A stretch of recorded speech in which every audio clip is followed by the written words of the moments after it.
Hello and welcome to Real Estate in a Minute. I'm George Mueller with Century 21 SGR. Today's topic, the weekly MRED update. A couple things before I dive in. Though some of the metrics are down slightly, keep in mind the long picture and the big picture of this. They are up significantly from a few months ago.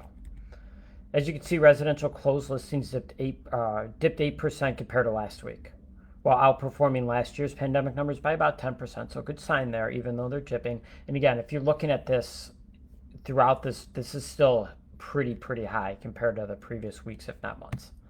Residential listings under contract dropped 6% from last week, and we're up slightly, remained steady from last year. Again, keep an ebb and flow of the market here. As you can see, we're in that summer swing, so we're going to dip just a bit here. Residential new listings, as you can see, they were up and they've remained a bit steady from last week and last year. So kind of keep this in mind, up 5% from last year. But again, up overall, as you can see on this metric in those last 3 weeks, month have been fantastic. So good indicators here. Rental listings. Rentals saw a 14% dip compared to last week. I expect this to jump next week with the first of the month coming up for July 1. So again, this should go back up significantly. As you can see with open houses saw a 38% week over week increase in MRED's marketplace. Keep in mind the previous week was Father's Day, so don't put too much stock in that. The weekly total of 3318. This tally is the most open houses in a single week since the beginning of 2021. I do expect this to dip next week with the 4th of July holiday coming up.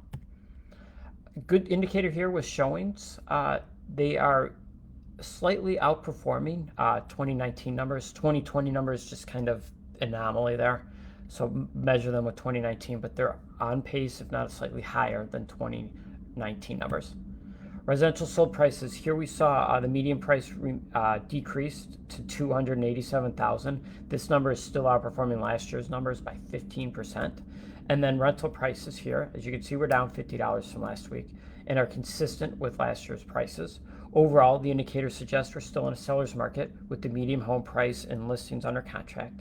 That being said, keep an eye on new listings and closed listings as an indicator of a possible buyer's market emerging and the ebb and flow of the summer market. If you're looking to buy or sell, now is a fantastic time. Interest rates still under 3%. They are projected to go up towards the end of the year, so just kind of monitor that. You get more bang for your buck. Keep in mind every percentage point that goes up, it's about 10% more in payments.